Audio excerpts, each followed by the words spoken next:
여호수아 3장. 여호수아는 아침 일찍 일어났습니다. 그와 모든 이스라엘 백성들은 시딤에서 출발해 요단강으로 가서 강을 건너기 전에 거기서 묵었습니다.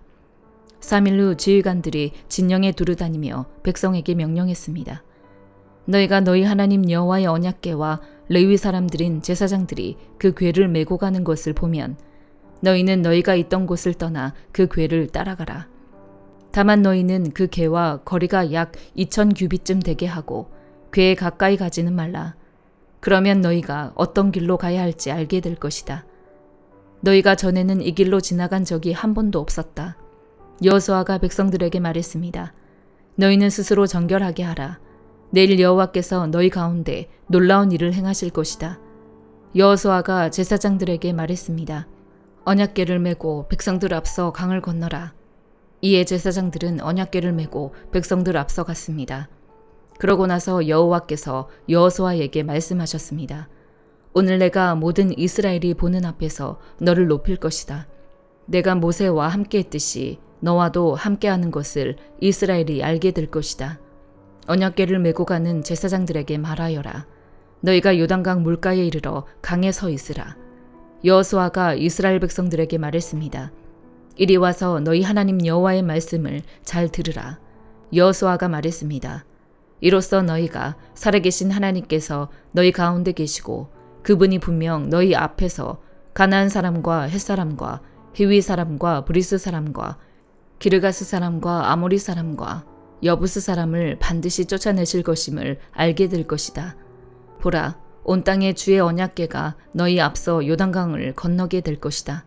그러니 이제 이스라엘 지파 가운데 각 지파에 한 사람씩 12명을 뽑으라. 여호와 온 땅의 주 되시는 여호와의 궤를 맨 제사장들이 요단강에 발을 담그고 선 순간 아래로 흐르던 물이 끊기고 벽을 이루어 서게 될 것이다. 그리하여 백성들은 요단강을 건너기 위해 진영을 떠났고 언약궤를 맨 제사장들은 백성들 앞에 서서 갔습니다. 드디어 궤를 맨 제사장들이 요단강에 이르러 그들의 발을 물속에 담갔습니다. 요단강은 추수때여서 물이 강둑까지 가득 찼습니다. 위에서 흐르던 물이 멈추어 서고 저 멀리 사르단 지방의 아담이라는 동네쯤에서 벽을 이루기 시작했고 아래쪽 아라바 해역 곧 여매로 흐르던 물은 완전히 끊겨버렸습니다. 그리하여 백성들은 여리고 맞은편으로 건너갔습니다. 여호와의 언약궤를 든 제사장들은 요단강 한복판 마른 땅 위에 서 있었습니다. 그 사이에 모든 이스라엘 백성들은 마른 땅을 건너가 마침내 온 백성이 요단강 건너기를 다 마쳤습니다. 시편 126편. 여호와께서 시온의 포로들을 다시 데려오실 때 우리가 꿈꾸는 사람들 같았습니다. 우리 입에는 웃음이 가득하고 우리 혀에는 노래가 가득했습니다. 그때 이방 민족들 가운데 있는 이들이 여호와께서 그들에게 큰 일을 하셨다 했습니다.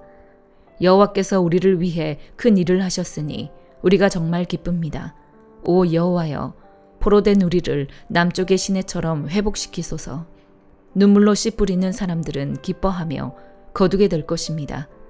귀한 씨를 들고 울며 나가는 사람들은 반드시 기뻐하며 단을 거두어 돌아오게 될 것입니다.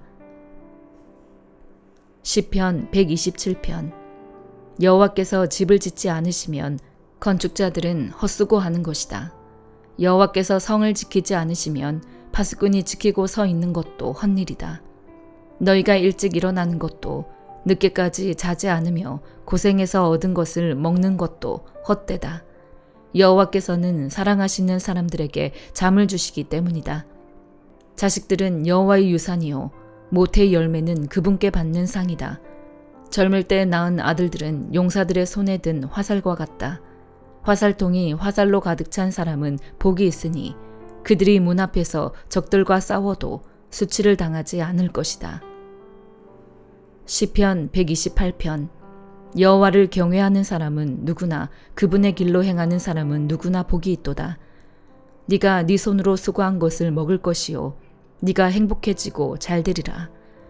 네 아내는 네 집안 곳곳에서 열매 맺은 포도나무 같겠고 네 자식들은 올리브 나무들처럼 네 식탁 주위에 둘러앉으리라. 여호와를 경외하는 사람은 이런 복을 받으리라. 여호와께서 시온에서 너에게 복 주시리라. 너는 평생토록 예루살렘이 잘되는 것을 보리라. 네 자식의 자식들을 보기까지 하리라. 이스라엘에 평화가 있기를. 이사야 63장. 에돔에서 오시는 이분은 누구신가? 주홍빛 옷을 입고 보스라에서 오시는 이분은 누구신가? 광채로 옷을 입고 그 큰 힘으로 터벅터벅 걸어오시는 이분은 누구신가? 나는 정의를 말하며 구원할 만한 힘을 가진 자다. 왜 그대의 옷이 포도주 틀을 밟는 사람의 옷처럼 붉게 물이 들었습니까? 나는 혼자서 포도주 틀을 밟았다. 백성 가운데 아무도 나와 함께한 사람이 없다. 내가 노여워서 그들을 내리밟았고 분이 나서 그들을 짓밟았다. 그러자 그들의 피가 내 옷에 튀어서 내 옷이 온통 피로 더러워진 것이다. 보복할 날이 됐고 구원할 해가 이르렀다는 생각을 속으로 했지만 아무리 둘러봐도 도와줄 사람이 하나도 없었다. 나는 기가 막혔다. 나를 격려해 주는 사람이 아무도 없다니. 그래서 내가 손수 내 팔로 구원했고 내 분노에만 의지했다. 내가 화가 나서 민족들을 짓밟았고 내가 분이 나서 그들을 취하게 하고 그들의 피를 땅에 쏟아냈다. 나는 여호와의 사랑을 떠올려 말하고 여호와께서 우리를 위해 하신 모든 일로 여호와를 찬양하겠다. 그분이 이스라엘 집에 베푸신 많은 선한 일은 그분의 크신 은혜와 풍성한 사랑으로 하신 일이었다. 그분이 말씀하셨다. 그들은 분명히 내 백성이며 나를 속이는 자녀들이 아니다. 그래서 그분은 그들의 구원자가 되셨다. 그들 모두가 고난을 받을 때 그분도 친히 고난을 받으셨다. 천사를 보내 구하시지 않고 그분이 친히 그들을 구해주셨다. 그들을 사랑하시고 가엾게 여기셔서 그들을 구하신 것이다. 긴긴 세월 동안 언제나 그들을 높이 드시고 안아주셨다. 그러나 그들이 반역하고 그분의 거룩한 마음을 슬프게 했다. 그래서 그분은 그들의 원수가 되셔서 친히 그들과 싸우셨다. 그러다가 그들은 오래전 모세의 시절을 떠올렸다. 양떼를 거느리던 목자를 바다에서 이끌어 올리신 그분이 지금은 어디에 계실까? 그들 가운데 그분의 거룩한 영을 넣어주신 그분이 지금은 어디에 계실까? 그분의 영광스러운 팔로 모세의 오른손을 붙들어 이끄시고 백성 앞에서 물을 갈라서 그 이름을 영원히 명예롭게 하신 그분이 지금은 어디에 계실까? 말이 들판을 내달리듯 그들을 이끌어 비틀거리지 않고 깊은 바다를 걸어가게 하신 그분이 지금은 어디에 계실까? 평원으로 내려가는 소떼처럼 여호와의 영이 그들을 쉬게 하셨다. 주께서 이렇게 주의 백성을 인도하셔서 그 이름을 스스로 영광스럽게 하셨다.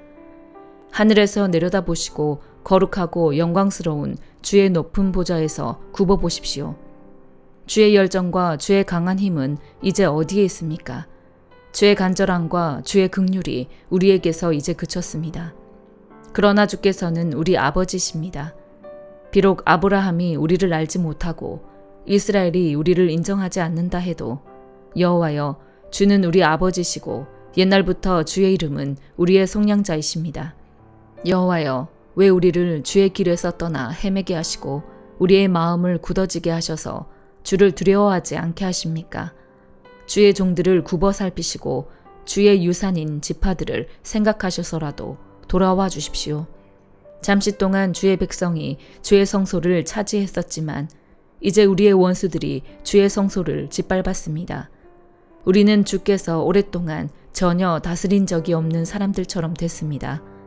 주의 이름을 부르지 않은 사람들처럼 됐습니다. 마태복음 11장.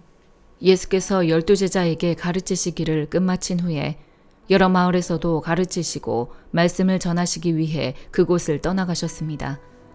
요한이 감옥에서 그리스도께서 하시는 일에 대해 듣고 자신의 제자들을 보내 예수께 물었습니다.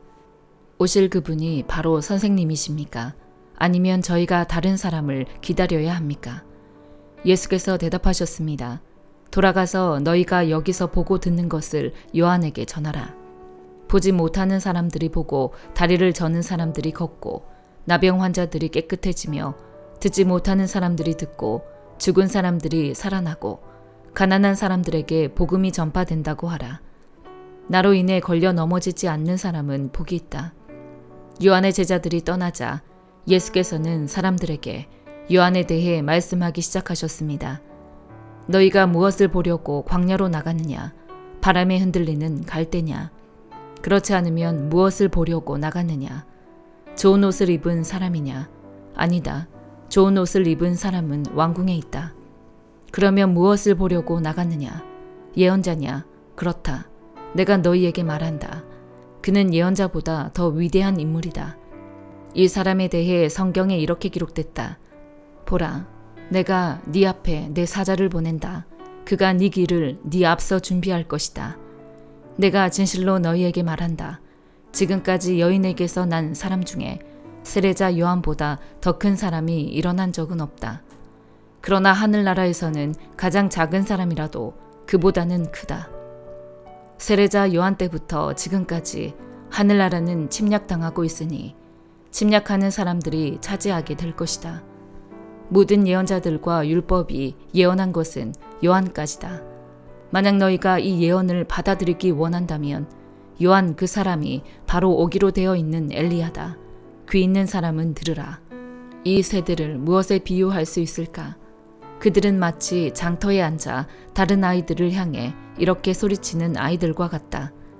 우리가 너희를 위해 피리를 불어도 너희는 춤추지 않았고 우리가 애도하는 노래를 불러도 너희는 슬피 울지 않았다. 요한이 와서 먹지도 마시지도 않을 때는 사람들이 저 사람이 귀신 들렸다 하더니 인자가 와서 이렇게 먹고 마시니 여기 목보에다 술꾼 좀 보라.